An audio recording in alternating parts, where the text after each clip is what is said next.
then Eric scores after that.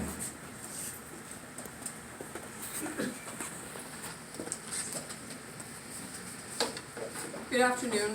My name is Ginger Schroeder. I and my husband own and reside on a working farm that specializes in heritage and exotic breed poultry in Farmersville, New York. My town is a proposed host town. A brief word about public participation. Invenergy made an intentional effort to suppress attendance at this hearing today by anyone other than leaseholders and non-resident construction workers who will profit from this project. Leaseholders were called from the Invenergy office in Arcade over the past 2 weeks.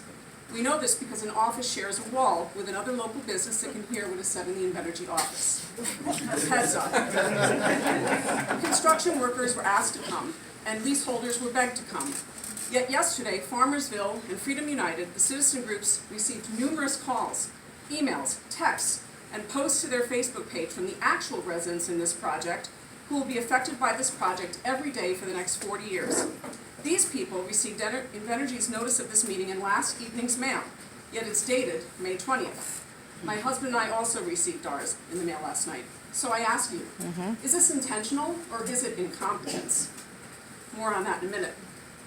At a minimum, this is a violation of Article 10's principles of full and robust public participation.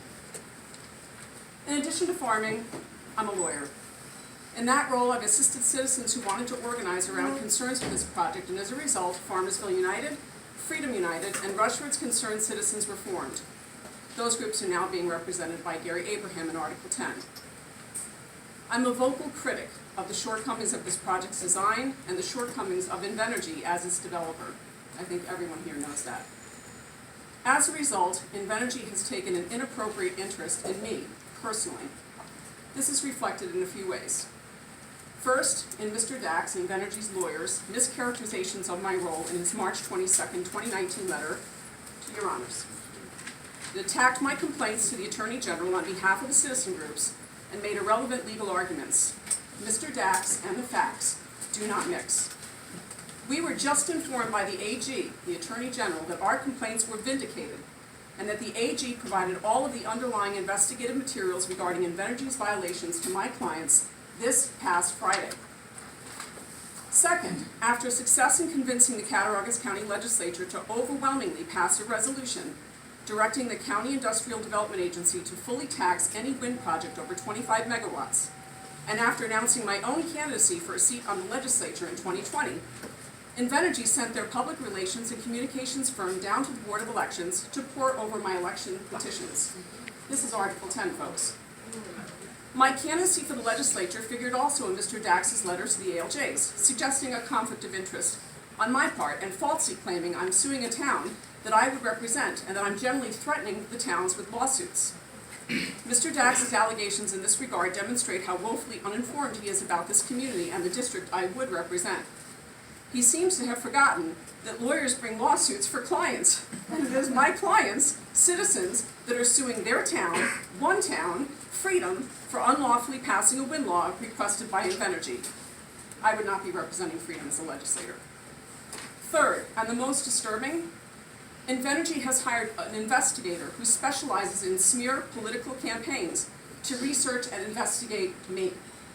How do I know this? How do I know this, you ask?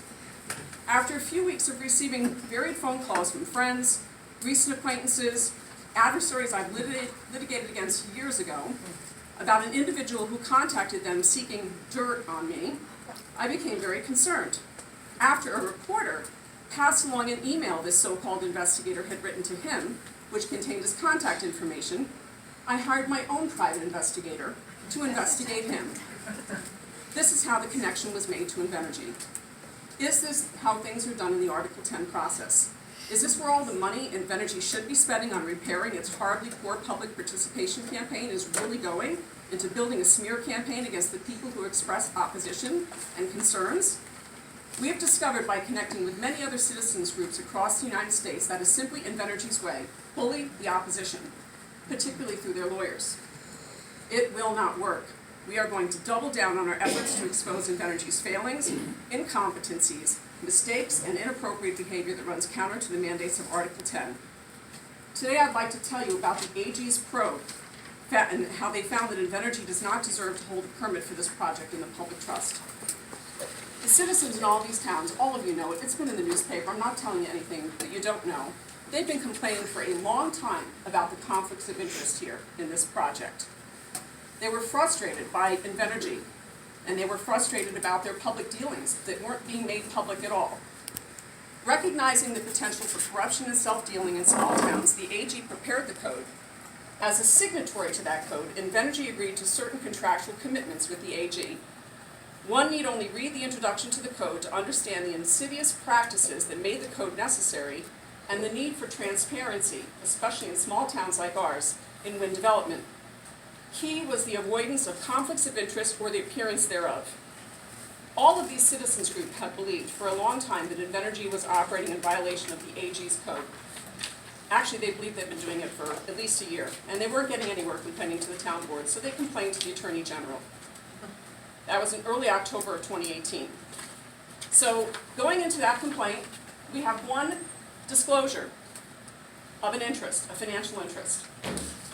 Following our complaint to the AG, that list overnight went to 10, and then 12, and then 13, where we sit today.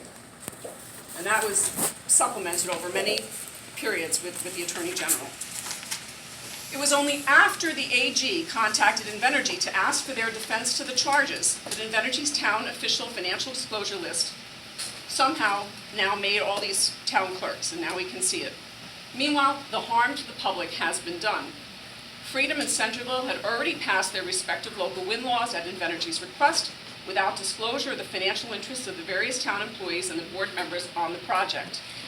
Farmersville drafted their law with town board member Richard Westfall actively participating in the drafting work session. For those of you who were there, you'll remember this. Westfall has a lease with Invenergy for the project. Westfall was also the board member who suggested the noise decibel limit under board consideration go from 42 decibels to 50, which is what Invenergy wanted. All of that has been videotaped. During the investigation, Invenergy first accused the complaining residents of raising false claims of inappropriate conflicts, and apparently accused me of making similar claims in other communities. I've never represented any other groups in a wind project. I think it's false. However, later in the investigation, notably upon receipt of the AG's initial assessment of their code violations, they changed their tune. Invenergy claimed that the sheer, and I want you to listen to this, the sheer magnitude of its activities in New York and the burden that places on our development staff was to blame for all of its shortfalls. And they stated that it resulted in not fully documenting and notifying the public as required. It's simply the reality of the situation, they said. We missed some things. So, again, either intentional malfeasance or abject incompetence. Neither bodes well for a developer hoping to get a nod for a permit from the public trust. So this is what the AG has said about Invenergy. They have failed to meet their obligations pursuant to the Code of Conduct. The Code of Conduct establishes these procedures in order to avoid conflicts of interest, or even the appearance of conflicts of interest.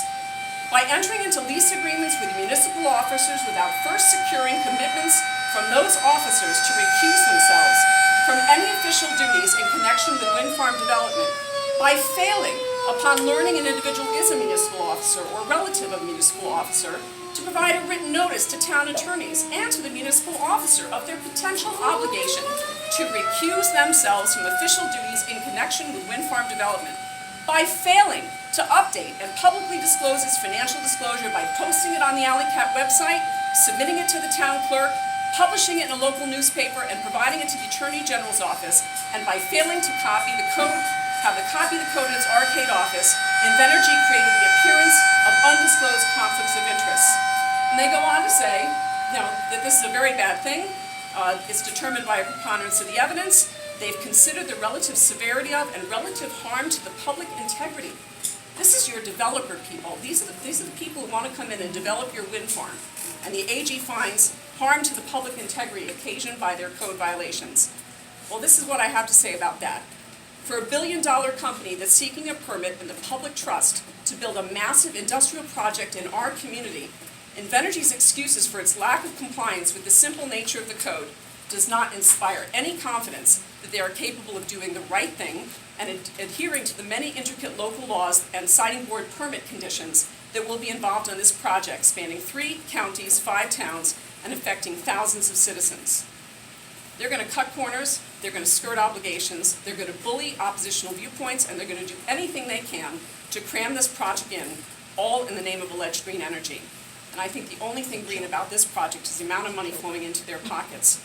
Quite simply, I think they're a bad actor, and we're going to be asking the siting board to deny their permit. Amen.